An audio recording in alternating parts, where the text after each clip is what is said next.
Good morning. Hi, I'm Dr. Rahul Marwa from Veda Healthplace Ayurveda based in Mumbai with a rich experience of 10 years in treating almost more than 5,000 patients with Shastrokta Ayurvedic Chikitsa Paddhati of Aushadhi and Panchakarma. जैसे मैं हमेशा कहता हूँ, मैं आप students लोगों के लिए, वैद्य लोगों के लिए ऑनलाइन कोर्सेज भी लेता हूँ जिससे आप अपने क्लिनिकल नॉलेज को अपडेट रख सकें। तो आज हम आते हैं हमारे पंचकर्म के लास्ट सेक्शन पे, और वो है रक्त मोक्षण। रक्त मोक्षण एक ऐसी चीज है जो हम कॉमनली, जो वैद्य हैं वो प्रैक्टिस में इस्तेमाल करते हैं, क्योंकि जितने भी उसके कॉमन क्या कहेंगे इंडिकेशंस हैं, हमें डे टू डे प्रैक्टिस में बहुत आसानी से मिलते हैं।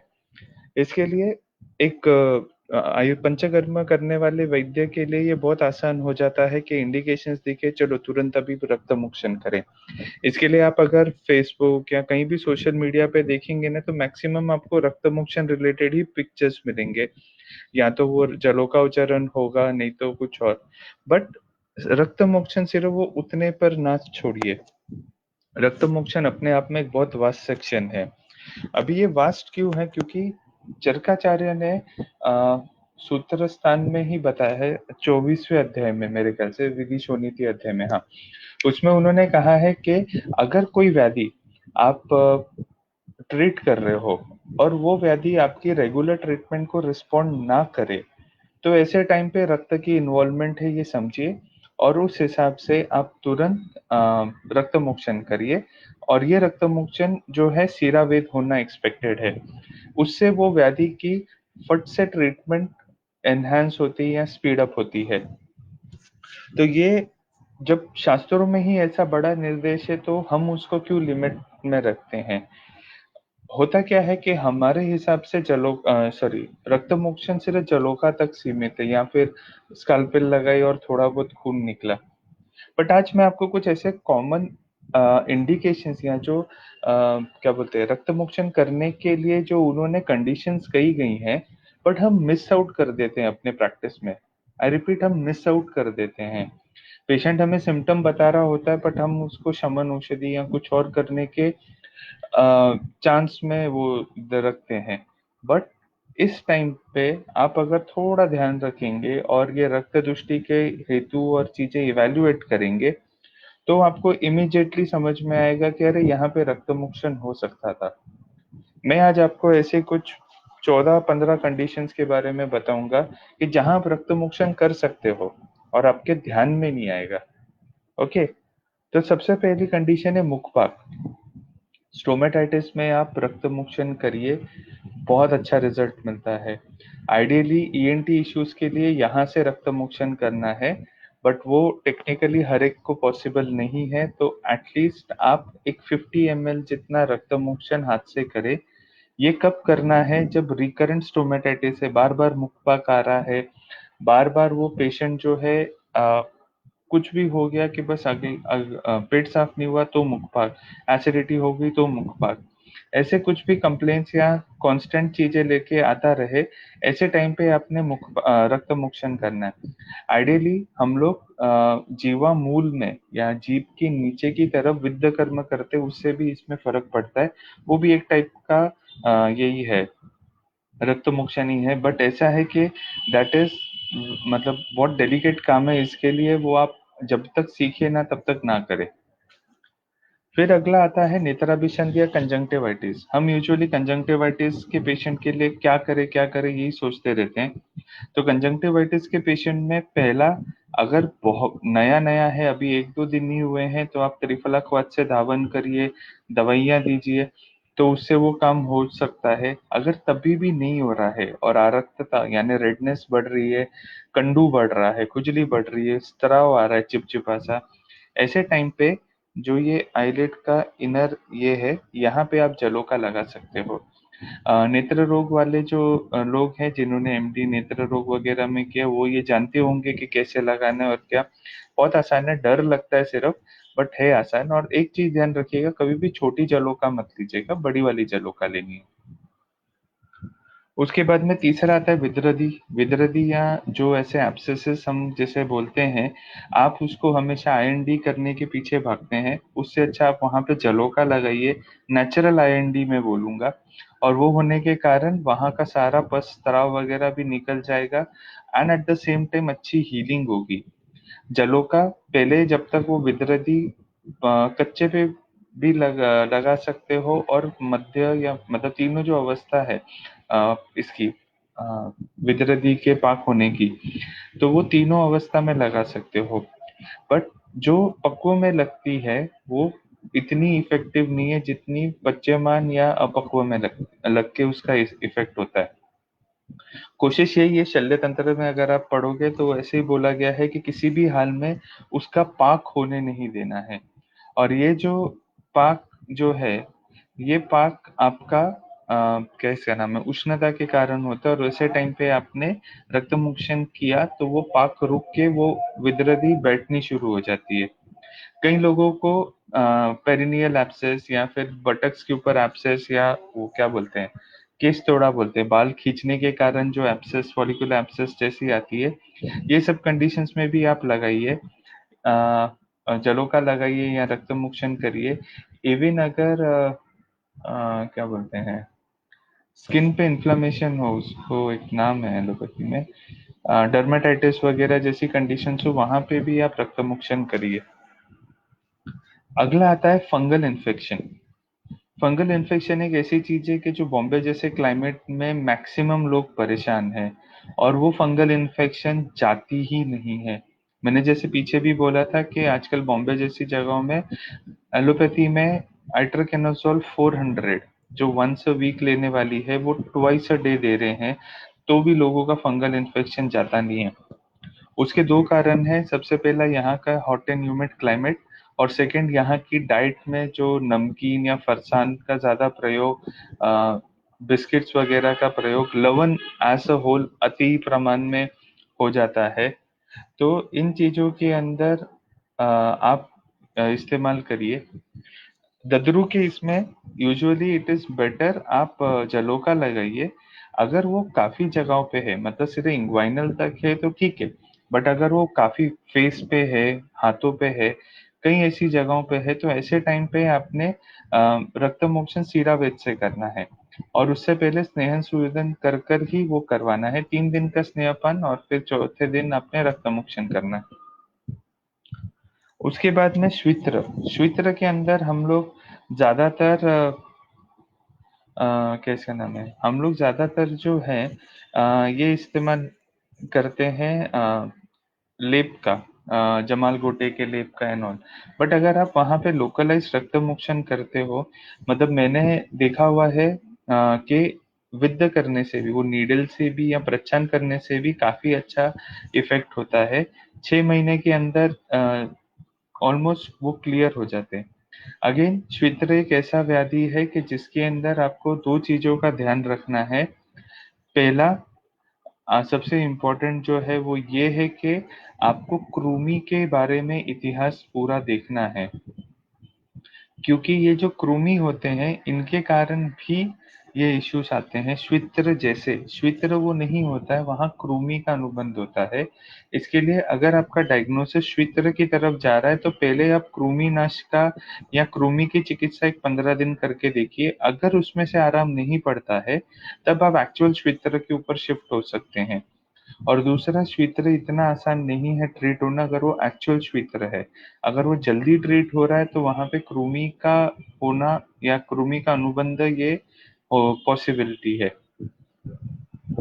उसके बाद आती है स्कैबीज। स्कैबीज आजकल अगर आप देखो तो स्कूल के बच्चों में कॉमनली होती है, बट बड़ों में भी हो जाती है बच्चों के कारण। इसके लिए वहां पे भी आप सीरावेद या का ज्यादा इस्तेमाल करिए तो बेटर है। फिर आता है शीत पित्त। आर्टिकेरिया में सीरावेद से बेटर कोई और चिकित्सा नहीं है इमीडिएट रिलीफ के लिए। मतलब आप ऐसे सीरावेद करिए और आप देखोगे कि कैसे आर्टिकेरियल रैशेस कम होने शुरू हो जाते हैं, इस हद तक वो डोमिनेंट है। फिर आता है अग्निमांद्य। अब आप सोचोगे कि अग्निमांद्य और रक्त मोक्षण का क्या संबंध है। जैसे मैंने पहले भी कहा कि कुछ ऐसे कंडीशन जहां का रेगुलर काम नहीं होता है ट्रीटमेंट का, वहां पे रक्त की इन्वॉल्वमेंट रहती है। और रक्त जो है, रक्त और पित्त ये आश्रय आश्रय भाव वाले लोग हैं। इसके लिए यहाँ पे पित्त बिगड़ा, पित्त के कारण अग्निमांद्य हुआ और एट द सेम टाइम रक्त दुष्टि, उस कारण से उसको सुधारने के लिए आपको रक्त मोक्षण करना है। बट इसमें रक्त मोक्षण कब करना है उसकी भी एक कंडीशन याद रखिए। आप आपकी रेगुलर दीपन पाचन चिकित्सा देकर भी थक गए हो, पर फिर भी अग्निमांद्य वैसे का वैसा है या चाहिए उतना रिकवर नहीं हुआ है, तब आप उसमें रक्त मोक्षण करिए। पहला पॉइंट मत रखिए कि अग्निमांद्य चलो कल सुबह इसको रक्त मोक्षण करना है, बिल्कुल नहीं करना है। पहले दीपन पाचन देना है, उससे नहीं सेटल हो रहा है, 3 हफ्ते हो गए, 15 दिन हो गए, तब आप जाके करिए, तब कोई इशू नहीं आएगा। और हाँ, इसमें फिर स्नेहन स्वेदन नहीं करना है, सिर्फ रक्त मोक्षण डायरेक्टली करना है। अगला है शिरोरुजा या हेडेक। कॉमनली माइग्रेन पेन में ये काफी इस्तेमाल होता है, but at the same time अगर हाइपरटेंशन हो और उसके कारण भी ब्लड प्रेशर बढ़ा हो तो उसमें भी ये काफी सीरावेद जो है काफी मदद करता है। मैंने यहाँ तक के भी किया हुआ है कि ब्लड प्रेशर अचानक से बढ़ा है, यंग पेशेंट है, बिलो 50 है, अच्छा बल वगैरह है, तो मैं इमीडिएटली रक्त मोक्षण करता हूँ, ब्लड प्रेशर कम हो जाता है। बट अगेन ध्यान से करिएगा, प्रॉब्लम कुछ नहीं आएगा, बट बी कॉशियस, ठीक है। और इन चीजों के अंदर आपको इसका फर्क इमीडिएटली दिखाई देगा, ठीक है। उसके बाद में कुछ ऐसे पेशेंट होते हैं जहाँ पे आप कॉमनली ट्रीटमेंट करते रहे तो फिर भी उन्हें कोई फर्क नहीं पड़ता है। एक होता है, उनके लक्षण होते हैं अन्नपान विदाह, सर खाया के जलन होती रहती है, या फिर तिक्तोद्गार, दिन भर कड़वे डकार तीखे डकार आते रहते हैं, कटु उद्गार या अम्लोद्गार, जो अम्ल पित्त के लक्षण है। ये जब क्रॉनिक हो जाते हैं या ये जीर्ण अवस्था में होते हैं तो ये शाखा में जाके छुप जाते हैं और वहां से ये बाहर जल्दी नहीं आते। तो सीरावेद एक शाखा के अंदर से दोषों को निकालने वाली चिकित्सा है। और जहाँ पे मैं वो शाखा कह रहा हूँ तो वहां पे भी वो एक्चुअली छुपे हुए हैं, बट उत्कृष्ट अवस्था में छुपे हुए हैं। ऐसे टाइम पे आप रक्तशिरा वेद करिए। ये पेशेंट में मतलब जो अम्ल पित्त के पेशेंट, क्रॉनिक पेशेंट होते हैं, उनमें आप एक बार रक्त मोक्षण जरूर करिएगा। विरेचन वगैरह होने के बाद आपको उनकी ट्रीटमेंट का स्पैन बहुत जल्दी कम होते हुए दिखाई देगा। सेकेंडली, अम्ल पित्त के पेशेंट को ये सीरियसनेस ही नहीं होती है कि उसको सिर्फ एसिडिटी ये एक तकलीफ है, तो इसका आगे और कुछ हो सकता है या इससे कुछ और बीमारी हो सकती है। आप अगर देखोगे तो संधिवात तक ये चला जाता है और इतना जीर्ण संधिवात होता है कि वो रिपेयर नहीं होता, या पे कंडीशन में आके खड़ा हो जाता है। इसके लिए इन लोगों को आपके हिसाब से शोधन करवाना बहुत जरूरी है। लंगन दीपन पाचन चिकित्सा जरूरी है, क्योंकि ये आमाशय गति और ग्रहणी के यहाँ की दृष्टि है। यहाँ पे आपको लंघन और अन्नपान विधि फॉलो किए बगैर कोई इसमें रिजल्ट नहीं मिलेगा। तो इसके लिए वहां पंचकर्म भी कराइए एट द सेम टाइम। क्या इसका नाम है, अ, जो इसको कहते हैं, हम सॉरी, हाँ, इसके अंदर अम्ल पित्त के पेशेंट में आप उतने लेवल तक जाना चाहिए ताकि पूरी तरह से आराम मिले। फिर आता है क्लम। पेशेंट का एक कॉमन सवाल रहता है, सर कुछ नहीं करता हूँ पर दिन भर इतनी थकावट रहती है ना कि मुझसे कोई काम नहीं होता है। ये टिपिकल क्लम की कंडीशन है, बिना बात के थकावट। और ये पेशेंट में रक्त मोक्षण इज द चॉइस। मैंने अभी तक 2 ही पेशेंट में की है, पर स्नेहन स्वेदन पूर्वक की है, और उससे मैं उनको फर्क पड़ना शुरू हुआ है। वो बोलते हैं अभी मेरी बॉडी हल्की हो गई है, मुझे ना अभी दिन भर स्फूर्ति रहती है वगैरह। इवन रक्त मोक्षण करने के बाद उन्हें संसर्जन क्रम भी साथ में कराया है, ये ध्यान देने की वाली बात है। उसके बाद क्रोधाधिक्य, जो बेवजह बहुत गुस्सा होते हैं या गुस्सेले लोग होते हैं, आप उनको शरद ऋतु में कंपलसरी रक्त मोक्षण कराइए। स्नेहन स्वेदन पूर्वक करवाइए, बट कंपलसरी कराइए। यहाँ महाराष्ट्र जो मराठी भाषा है उसमें एक आशीर्वाद है, जीविते शरदा शतम, यानी आप 100 शरद ऋतु तक आप जिंदा रहें, ये उनका कंसेप्ट है उसके पीछे का। बट ये जो है, ये इसीलिए है क्योंकि शरद ऋतु अगर आप देखें तो नेचुरल तौर पे बहुत ज़्यादा व्याधि होने का और अकाल मृत्यु का समय है। इसके लिए आप इवन अगर ये जो डेमोग्राफिक या स्टडीज रहती है, सॉरी डेमोग्राफिक बोलता हूँ, जो टाइम स्पैन के हिसाब से स्टडीज रहती हैं, उसमें आप देखोगे कि शरद ऋतु में बर्थ्स एंड डेथ्स बहुत ज्यादा होते हैं नेचुरली। वो इसके लिए वो काल का प्रभाव है, और वो काल प्रभाव में पित्त नेचुरली बिगड़ा हुआ रहता है, रक्त नेचुरली बिगड़ा हुआ रहता है। इसके लिए इन क्रोधी व्यक्तियों का वो नॉर्मल पित्त कम करने के लिए उन्हें आप ऐसे रक्तमोक्षण कराएं जिससे उनका क्रोध कम हो जाए। जितने भी ये साइकोलॉजिकल बिहेवियर्स हैं, जैसे बहुत बेवजह चिड़चिड़ा होना, गुस्सा आना, क्या कहेंगे, abnormal behaviours, abnormal sexual orientations, इन सबके अंदर आप पंचकर्म का रोल बहुत बड़ा है, क्योंकि वो दोष उत्कृष्ट होते हैं। कई लोग तो पता है, अभी 2 दिन पहले की बात है, पेशेंट का फोन आया कि सर मुझे पता नहीं क्यों बस रोना आ रहा है और मैं सिर्फ रो रही हूँ। मैंने उनको सिर्फ इतना ही बोला कि आप एक अभी काम करो, अभी कुछ पॉसिबल तो नहीं है, आप नश्य करो और शिरोभ्यंग करो, अभी नश्य करो, रात को शिरोभ्यंग करो, फिर हम देखते। बट इतना है, एक बहुत बड़ा आउटबर्स्ट होगा, रो दीजिएगा अच्छे से, एक बार रो के हो जाए तब शांत हो जाएगा सब कुछ। आज सुबह में उनका मैसेज था कि I am fine, totally fine, thank you so much. तो मतलब हमें वो ध्यान देना है कि दोष उत्क्लेश के कारण भी ये एबनॉर्मल बिहेवियर आते हैं। तो वहां पे आप पहले शोधन जरूर करवाइए, unless and until labelling them they कि इनको कुछ बीमारी है, हम इसका कुछ नहीं कर सकते। आप पहले शोधन जरूर करवाइए, क्योंकि अगर शोधन हो जाएगा तो ऑटोमेटिकली चीजें शुरू हो जाती हैं। उसके बाद में एक अगला है, वो है बुद्धि मोह। पेशेंट बोलता है, मेरे को समझ नहीं आता, I am too much confused, मतलब मैं कभी कुछ कर रहा होता हूँ, कुछ कर रहा होता हूँ। ये एक टिपिकल साइन है पित्त दृष्टि होने का।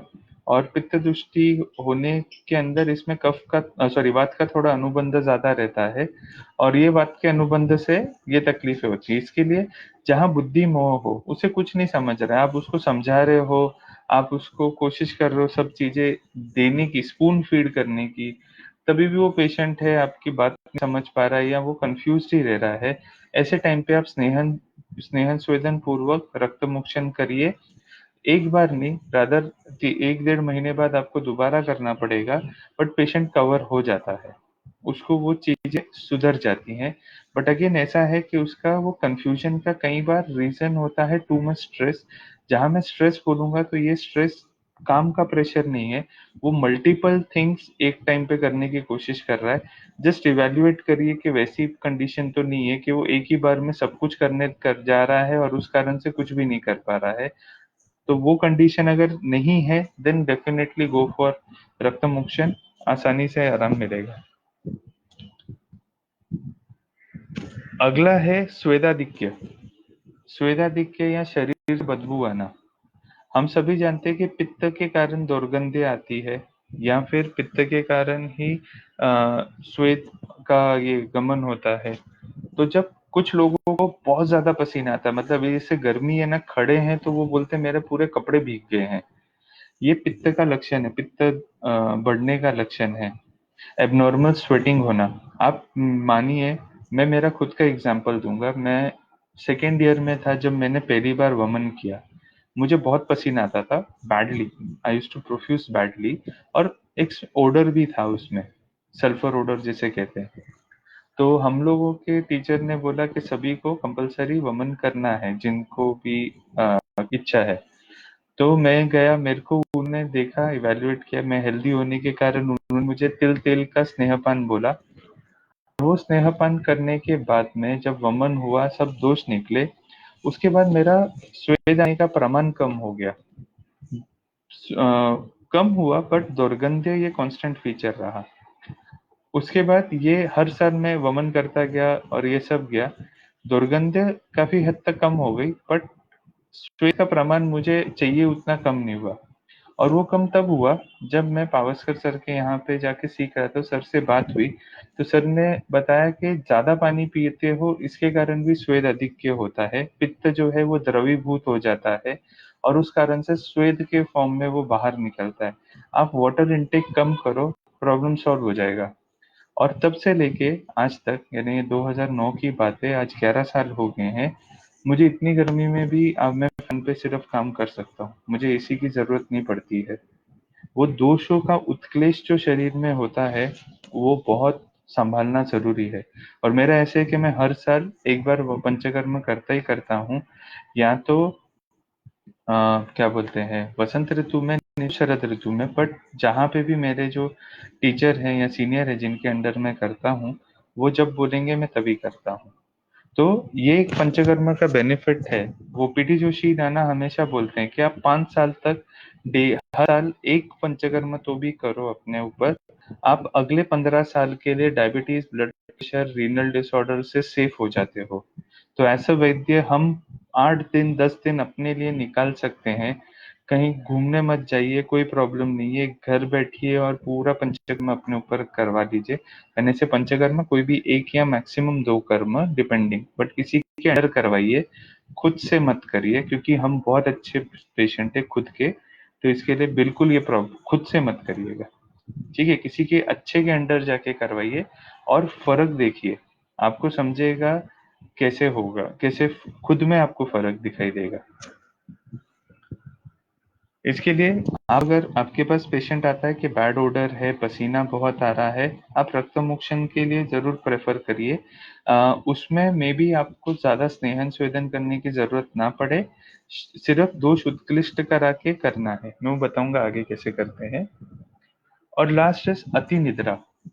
कई लोग जो मैंने देखे हैं पेशेंट भी, और स्पेशली उसमें females, I am not a sexist but ये रिमार्क सेक्सिस्ट नहीं है, बट फीमेल जो है ये बहुत इंपॉर्टेंट है। इन लोगों को ना बहुत ज्यादा नींद आती है आजकल, और मैंने उनका एक कॉमन पैटर्न जो ट्रेंड में देखा है वो ऐसे होता है कि ये लड़कियों के इतिहास में ना आप बाहर का खाना या फिर अल्कोहल कंजम्पशन बहुत देखते हो, और इनको आगे चल के ये कंप्लेन जरूर करती है कि सर मुझसे ना दिन भर काम नहीं होता, मैं बस सोई पड़ी रहना चाहती हूँ, या मुझे दिन भर नींद आती है, आप बस मुझे बोल दो सोना है, मैं सो जाऊंगी। मतलब मुझे याद आ रहा है 2-3 ऐसे पेशेंट थे कि जिनकी फैमिली में झगड़े होते थे, क्योंकि सास ससुर का एक्सपेक्टेशन था कि ये सुबह जल्दी उठे और इससे 10 बजे से पहले आंख नहीं खुलती थी। मतलब वो हमेशा बोलती थी कि मेरे बच्चे मुझे छेड़ते हैं कि बच्चों की मम्मियाँ बच्चों को उठाती कि बेटा उठो स्कूल जाना है, हम हमारी मम्मी को उठाते हैं कि मम्मी उठो हमको स्कूल जाना है। तो इसके लिए इतनी एम्बैरेसिंग मोमेंट था। तो उसको विरेचन और रक्तमोक्षण ये किया। It took almost 6 months but she is not totally fine.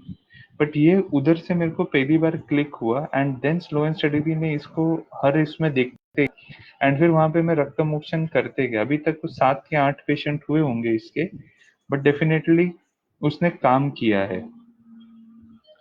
उसके बाद में हम इंद्रलुप्त और कुष्ठ, इसके अंदर कॉमनली हम लोग रक्त मोक्षण करते ही करते हैं। ये जो रक्त मोक्षण हम लोग इसमें कॉमन करते हैं, यहाँ पे आप जलोकावचरण या प्रच्छान इसका आप इस्तेमाल कर सकते हो, जिससे फिर ये प्रॉब्लम सॉल्व हो जाए। तो अभी ये हुआ कंडीशंस जहाँ पे हम ये कॉमनली कर सकते हैं। अब हम उन चीजों के ऊपर आएंगे जो ये 4 टाइप के रक्त मोक्षण हमारे शास्त्रों में कहे गए हैं, उनका कैसे और कहाँ इस्तेमाल करना है। मैं टेक्निकलिटीज में नहीं जाऊंगा, मैं सिर्फ एक आपको ब्रीफ आइडिया दूंगा कि क्या इस्तेमाल करना है, ताकि आप क्लिनिकली उसको अच्छे से कर सके। सबसे पहला है सीरावेद।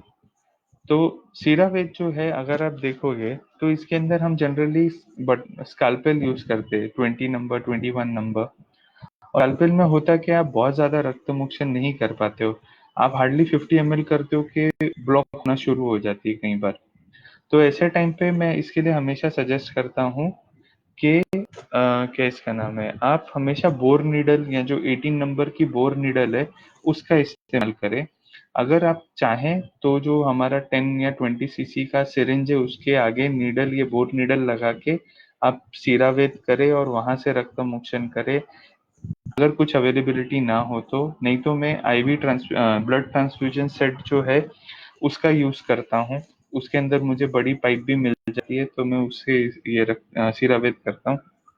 नहीं तो फिर क्या बोलते हैं आप, ये करके बोर निडल से ही प्लेन रक्त मोक्षण करिए, काफी हद तक काम हो जाता है। एक चीज मैं अभी आपके साथ शेयर करना चाहूंगा, वो है सिरावेद गर्दन के यहाँ कैसे करना है, जो जुगुलर वेन है उसके यहाँ पे कैसे करना है। तो मैंने आपको मेरा पहले लेक्चर में एक्सपीरियंस शेयर ही किया था, उसके बाद से ये टेक्निक मैंने सीखी। तो करना क्या है कि आपकी जो आईवी सेट लेना है, इसके लिए स्ट्रिक्टली आईवी सेट लीजिए। उसकी जो आगे बोर निडल है, समझिए ये आपकी निडल है, ऐसे आपने उसको एक इससे बेंड करके अराउंड 45 डिग्रीज पे ऐसे बेंड करवाना है उसको। It will be somewhat like this. तो एक एज ऐसा मिलेगा, बट कोशिश करनी है कि वो पूरा दो टुकड़े ना बन जाए, उसको एकदम धीरे से उसको बेंड करना है। बेंड करने के लिए आप किसी चिमटे या किससे हल्का सा करिए, और लेने के बाद में यहाँ पे आपने उसको एक पहले लेटाना है, एक साइड सीधे, उसको एक साइड गर्दन करने बोलनी है, और उसे खांसने बोलना है। जब वो खांसता है तो यहाँ पे आपको जो है ये पार्ट में आपको इसको पाल्पेट करना है, सॉरी आर्टरी पाल्पेट करनी है। अगर यहाँ आर्टरी फील हो रही है, उससे जस्ट थोड़ा आगे की तरफ, यानी नीचे की तरफ आपको वो वेन मिलने के चांसेस होते हैं।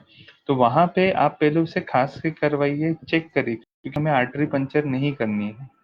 हो सके तो ये किसी अनुभवी व्यक्ति के अंडर सीखिए, पर मैं आपको सिर्फ एक आइडिया दे रहा हूँ कि होता कैसे है। और फिर उसको उस 45 डिग्री से अंदर डालना है। अंदर डालने के बाद खून निकलना शुरू होता है, बहुत स्लो आता है, क्योंकि यहाँ कुछ टॉनिकेट वगैरह होता नहीं। इसके लिए आपको उसकी गर्दन ऐसे पकड़ के रखनी पड़ती है इस तरह से, और वहां से रक्त मोक्षण कराना होता है। मैक्सिमम 10 ml रक्त मोक्षण करना है, उससे ज्यादा नहीं जाना है, unless and until you are very sure.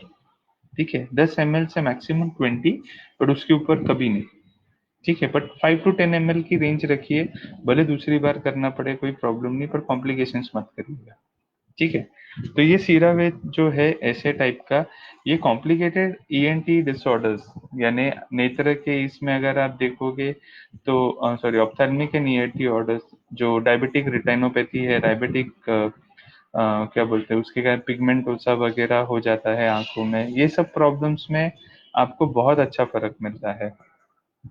अभी फिलहाल मैं बहुत कम कर रहा हूँ, क्योंकि मेरे पास असिस्टेंट का थोड़ा वो हो गया है, ट्रेंड असिस्टेंट नहीं है जो पहले थे, तो इसके लिए अभी मेरा थोड़ा कम हो गया, क्योंकि इसमें आपको साथ बहुत चाहिए लोगों का, तब ये पॉसिबल है। साथ ही सीरावेद करते समय एक ध्यान देना है कि जो कलर आ रहा है वो खून का, उस पर बहुत ध्यान देना है। जब उसमें वात दुष्टि होती है उस रक्त में, तो एकदम ब्लैकिश आता है, ब्लैकिश ब्राउन, मतलब मरून के अंदर आप और ज्यादा ब्लैक डालो, ऐसे ब्लैक कलर्स आपको बहुत बार मिलेंगे।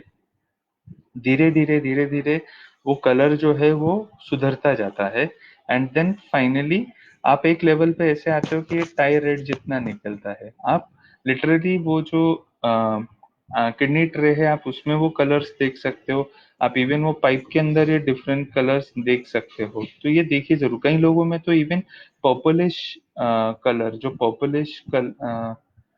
बोले पर्पलिश रेड कलर रहता है ना, वो भी कईयों में आता है। वहां पे पित्तल की दृष्टि बहुत होती है।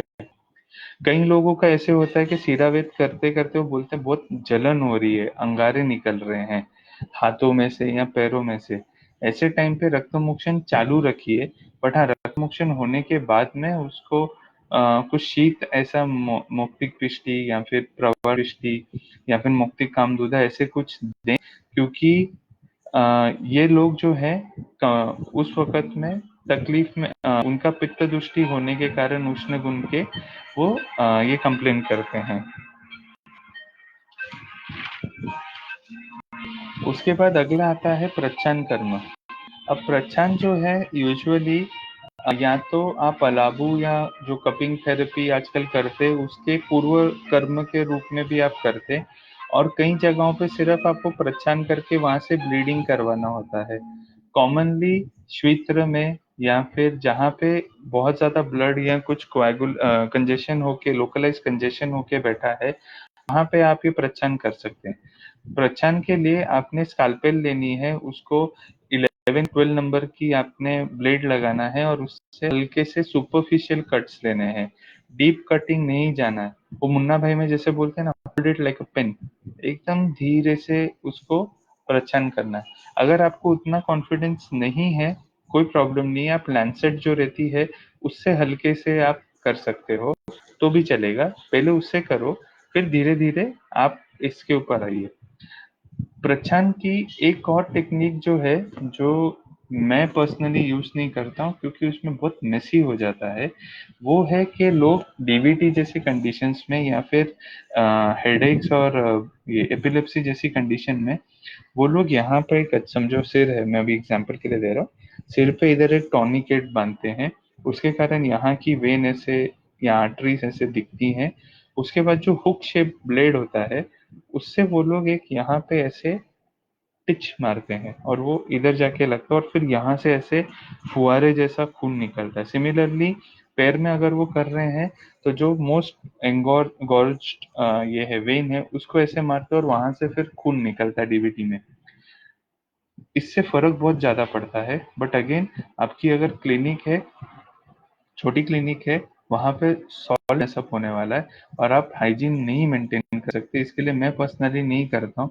बट हाँ, मैं जानता हूँ कुछ लोगों को जो ये करते हैं और वो ओपन में करते हैं, मतलब एक अच्छे ओपन एरिया में करते हैं ताकि जो भी है वो निकल जाए।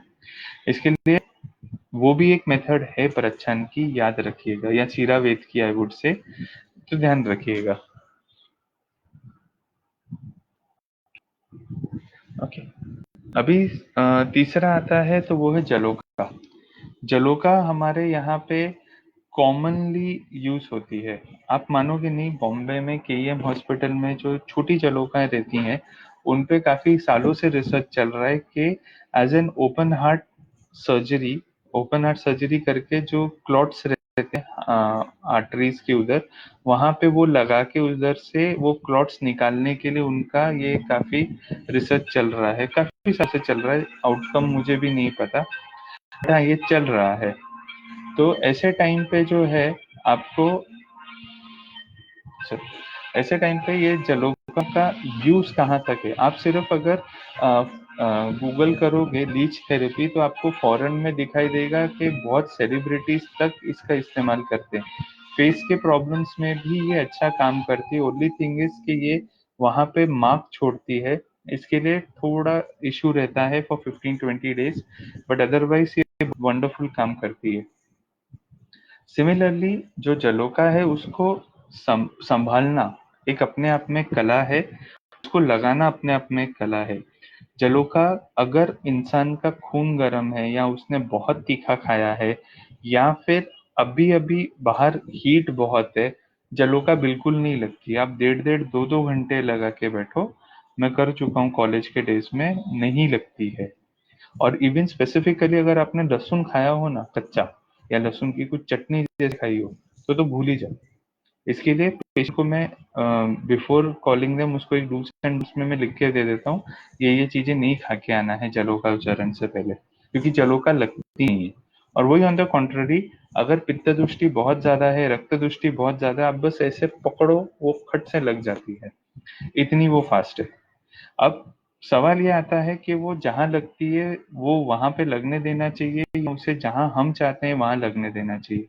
तो आइडियली जो आपका एरिया है जहां आपने उसे लगाना है, उसे 1 फिंगर रेडियस में आप कहीं भी उसे लगवा लो, कोई प्रॉब्लम नहीं आती है। उसको पहले खुद से छोड़ दीजिए, वो लग पकड़ के रखिए, उसे अपना वे ढूंढने दीजिए। बट अगर आपको लग रहा है कि वो अपना जगह से दूर भाग रही है, तो उस टाइम पे आप उसको क्या बोलते हैं, पकड़ के उसी जगह पे लगाइए।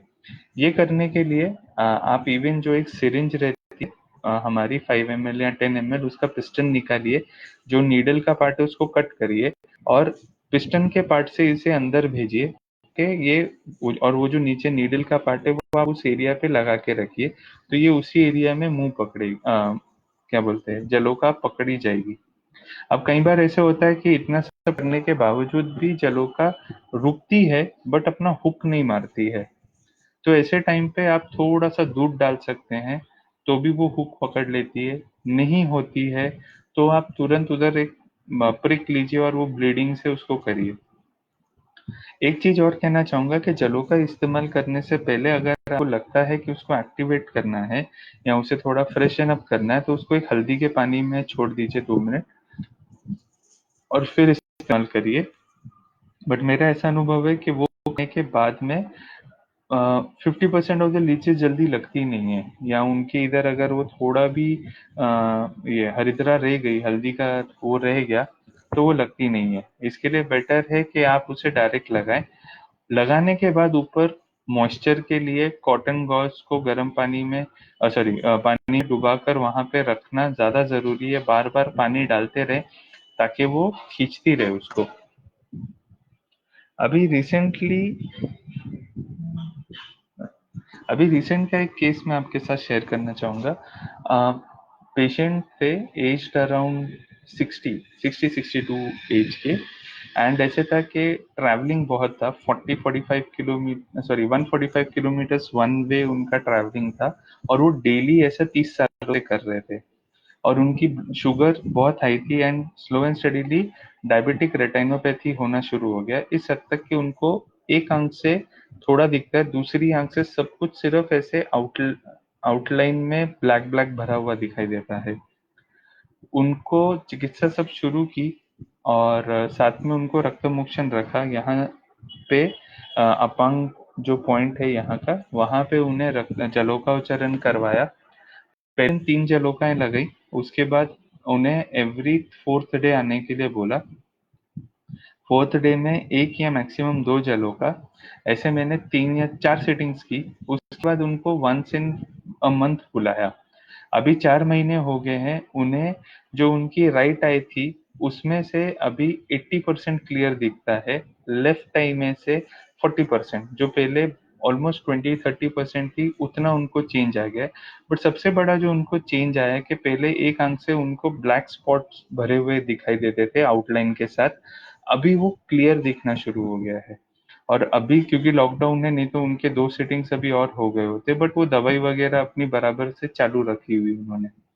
तो इतने हद तक मतलब आपको दोष वहां पे जो लीन हो गए हैं, आप उनको भी बाहर निकालने की कोशिश के पेशेंट को उपचार दे सकते हैं। अब लास्ट आता है वो है अलाबू या फिर श्रृंग अलाबू। मैं जनरली इसमें अभी कपिंग कप्स का जो है हिजामा जिसे इसमें यूनानी में कहते हैं, मैं उसका फिलहाल इस्तेमाल करना शुरू किया हुआ है। कपिंग का मेरा अनुभव बहुत ज़्यादा नहीं है क्योंकि मैंने रिसेंटली 1 डेढ़ साल से ही शुरुआत की है। हार्डली 15 20 पेशेंट हुए होंगे, बट मैं मेरे मित्र से सीख रहा हूँ। एक चीज उसमें बताऊंगा कि जो हिजामा के पॉइंट्स हैं और हमारे पॉइंट्स हैं काफी अलग हैं। बट हाँ, जो टेक्निक्स है वो काफी अच्छी हैं। एक चीज जो मैं और मेरे दोस्त अभी प्रैक्टिस कर रहे हैं कि हम लोग इसके लिए अलाबू लगाने के लिए या श्रृंग कप करने के लिए, जो वेट कपिंग है वहां पे हम लोग स्कालपेल से ये नहीं कर रहे, मार्क नहीं कर रहे हैं। हम लोग अभी लैंसेट से कर रहे हैं, क्योंकि ऐसा है कि लैंसेट के यूज करने से वहां पे वो मार्क्स थोड़े रहते, अननेसेसरी ब्लीडिंग नहीं होती रहती है और वो जल्दी से रुक भी जाता है, ब्लीडिंग रुक भी जाता है। और कॉस्मेटोलॉजिकली भी वो दिखता है एट द एंड कोई फर्क नहीं पड़ता है उसके आउटकम में। अ, मैं पहली बार जो ये कपिंग देखा था वो किसी वैदू के पास देखा था। और उन्होंने जो वो मार्क्स किए थे ना, वो बेचारे के ऐसे छिल गया थी पूरी बॉडी। और बाद में वो बेचारा पस में आ गया था। तो मैंने उसके बाद से तो तय किया था कि ये अपने बस की नहीं है, हमसे नहीं हो पाएगी। तब से मैंने फिर ये छोड़ दिया था। बट मेरे एक मित्र हैं वो काफी उसकी प्रैक्टिस करते हैं, तो 1 डेढ़ साल से उनके साथ फिर वो बोले अरे अपन करते, मैं तेरे को सिखाता हूँ, तू क्यों टेंशन लेता है।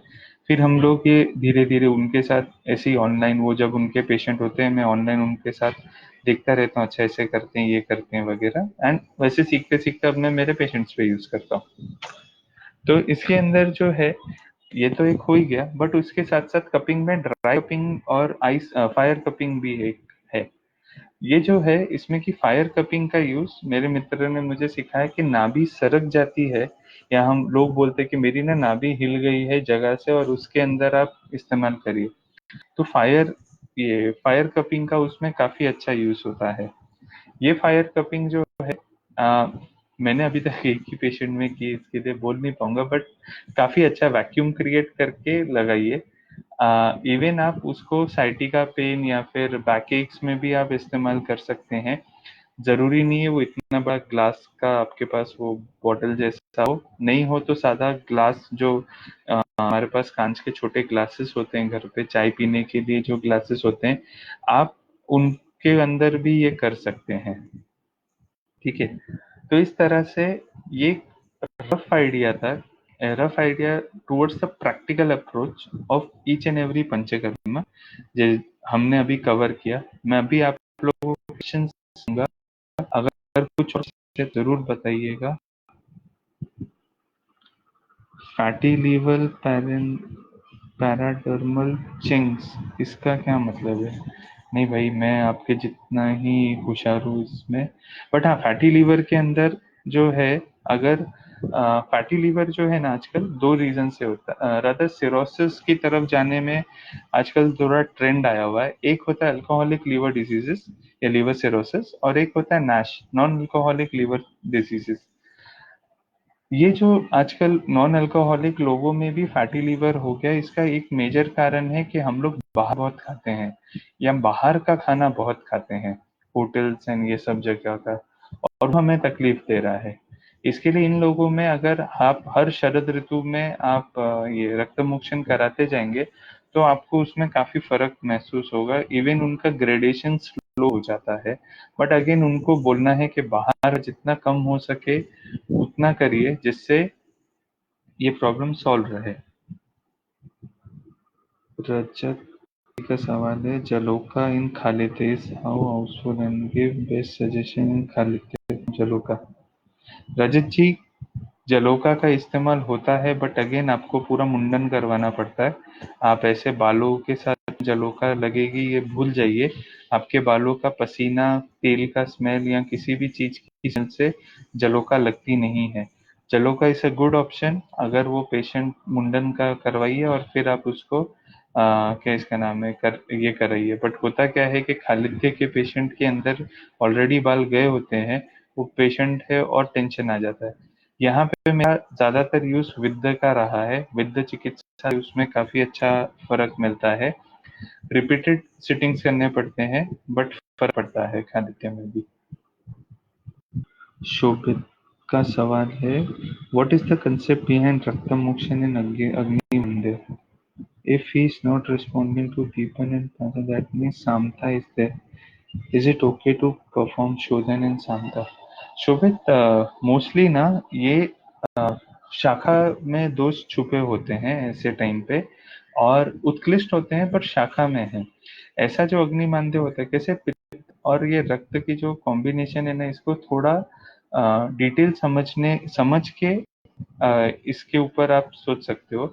मेन होता क्या है कि हम दीपन पाचन करते हैं, वो सिर्फ दोषों का पाचन करता है, बट कई बार दो लीन या क्या बोलते हैं, शाखा में छुपे हुए रहते हैं। इनको बाहर निकालने के लिए रक्त मोक्षण का इस्तेमाल होता है। इसी के लिए मैंने पहले कहा कि अगर अग्निमांद्य हो कि पहले दीपन पाचन दो, फिर इसका यूज करो और फर्क मिलता है।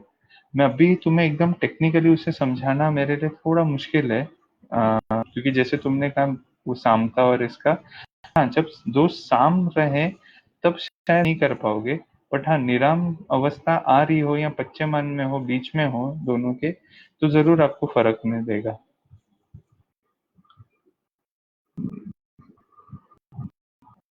How can I learn Ayurveda clinically now? I am third year, mainly Panchakarma as beginner or emergency. Suggestion with in emergency.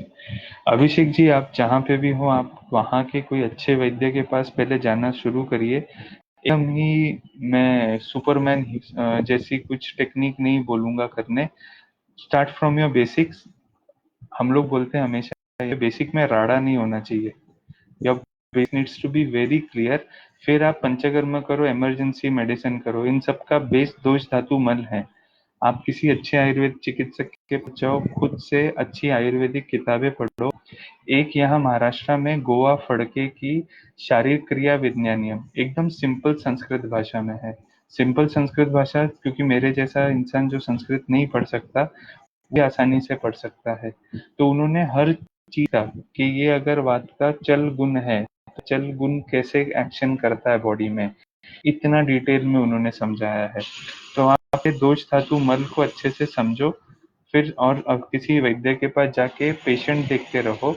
Immediately मैं इमरजेंसी में ही करूंगा या मैं पंचकर्म में ही करूंगा ऐसे मत करिए। पहले अपना बेस क्लियर करिए। और किसी आयुर्वेदिक चिकित्सक के मैं सजेस्ट करूंगा फर्स्ट ईयर से जाइए, सो दैट आपका बेस पूरा अच्छा रहे। भावना का सवाल है, रक्त मोक्षण करने से पहले पेशेंट का ब्लीडिंग क्लॉटिंग टाइम करना चाहिए? नहीं ज़रूरत। हाँ, इशू आते हैं। मतलब अगर आपको बोलूँ तो मैंने जो एग्जाम्पल दिया इनका, मेरे जलोका उच्चारण के पेशेंट, उनका पहले दिन ऑलमोस्ट 7 घंटे तक ब्लीडिंग है। बट वहाँ पे हमें एक चीज़ ध्यान रखनी है कि जो हिरिडिन होता है वो अगर बहुत सिक्रेट हो गया तो भी वो ब्लीडिंग बहुत होती रहती है जलोका से। तो इसके लिए ना कराओ तो भी चलता है, कराओ तो भी चलता है, बट आई वुड सजेस्ट क्यों पेशेंट का टाइम वेस्ट कर रहे हो और पैसा वेस्ट कर रहे हो? कुछ फर्क नहीं पड़ता है हमारे हिसाब से। दोष है जब तक वो निकलेंगे, जैसे ही निकल गए रुक जाएंगे, तो इसके लिए मैं टेंशन नहीं लेता हूँ। प्रियंका का सवाल है, कैन ब्लड डोनेशन रक्त मोक्षण? Yes Priyanka, we can, but इतना है कि फिर उसको मैं जो टेक्निक यूज करता हूँ कॉमनली, जहाँ पे मुझे पता है अच्छा हेल्दी पेशेंट है और इसका ब्लड किसी के काम में आ सकता है, तो उसे सजेस्ट करता हूँ कि आप पहले 3 दिन स्नेहन का स्वेदन, अभ्यंतर स्नेहपान, स्नेहन स्वेदन करना है। उसके बाद में आपने चौथे दिन जाने से पहले मूंग की दाल का सूप या फिर खीर ऐसा कुछ खा के ब्लड बैंक जाना है और ब्लड डोना है। और अगर वो पूछे कि ब्लड डोनेट करना है तो उनको, और मतलब हमारे यहाँ बॉम्बे में सिस्टम है थोड़ा पहले प्रायर अपॉइंटमेंट लेने की, तो बोल कि मेरा बर्थडे है इसके लिए करना है। उनको और कुछ मत बोलिएगा क्योंकि उनके समझ के परे है। तो इसके लिए आप पैसे करवा कर भी करा सकते हो। इवन आप ऐसे कंडीशंस में जहाँ पे आप रक्त मोक्षण कराना है बट स्नेह स्वेदन की जरूरत नहीं है, उसे एक दिन पहले, मैं यूजुअली संडे को जाने के लिए बोलता हूँ, तो सैटरडे को उन्होंने सिर्फ मूंग दाल और चावल इतना ही खाना है दिन भर, पतली खिचड़ी के फॉर्म में। संडे में मुग्ध यूज पी के उन्होंने जाके वहां रक्त मोक्षण करना है, ब्लड डोनेट करना है। ब्लड डोनेट करने के बाद वहां से चाय कॉफी बिस्किट कुछ नहीं खाना है, घर आना है, थोड़ा फ्रेश आराम करके दोबारा मुग्ध जूस पीना है और फिर भूख लगे तो खिचड़ी वगैरह खाना है। मंडे को उन्होंने सिर्फ दाल चावल और सब्जी खानी है, ट्यूसडे से वो रेगुलर खाना खा सकते हैं। तो उस हिसाब से ये काम कर सकते हो। जलोका मर्म पॉइंट पे भी लगा सकते हैं क्या, कैसा रिजल्ट है? मर्म के ऊपर कुछ भी करने के लिए नहीं कहा गया है अभिषेक जी। जलोका तो दूर ही रह गए। अगर आपको समझता है ये मर्म पॉइंट है, उससे थोड़ा दूर ही वो जलोका लगाए, क्योंकि जलोका का एक हस्त का रेडियस है। तो आप इधर लगाओगे तो इधर तक भी वो असर दे सकती है। जरूरी नहीं है कि आप उसी पे लगाइए मर्म पे। Sunita, can you show us practically? Sunita, practically बहुत कुछ सिखाते हैं हम लोग ऑनलाइन कोर्स लेते हैं और उसका 2 दिन का प्रैक्टिस सेशन होता है मुंबई में। अभी फर्स्ट बैच हमारी खत्म हुई है, बट और सेकंड 15 मई से है। So you can come to us. आप फेसबुक या किसी से आप कनेक्ट करिए, I definitely help you out. Doctor Kalpana, acute एम्पेटिसाइटिस में रक्त मुंह कर सकते हैं? यस, वहाँ पे जलोका का सबसे ज़्यादा इस्तेमाल होता है। अगर जलोका ना हो तो आप 50 ml से ज़्यादा रक्त मुंह स्वेद नहीं करना है, but ideally Sira Veda avoid ही करिए। वहाँ पे विद्ध भी कर सकते हैं या फिर आप वहाँ पे थोड़ा प्रच्छान भी कर सकते हैं। प्रच्छान में एक की में किसी के सुना हुआ है, बाकी सुना नहीं हुआ है, बट आप जलोका लगाइए आराम से। रचना का सवाल है, हाउ यूज रक्त मोक्षण इन श्लीपद? श्लीपद में ना मेरे ख्याल से सिर्फ जगहों का इस्तेमाल होता है। मैंने देखा हुआ है पुणे में ताराचंद हॉस्पिटल में एक बार में 25 से 30 जलों लगाई हुई। And as far as I see these days filariasis या स्लीपर की कंडीशंस कम मिलती हैं, तो समझ के इस्तेमाल करिए। जलों का for one patient, yes, after 7 to 10 days आप दूसरे किसी पेशेंट पे लगा सकते हो। आइडियली मैं प्रेफर नहीं करूंगा, बट हाँ, अगर आपके पास नहीं है तो कोई प्रॉब्लम नहीं आती है।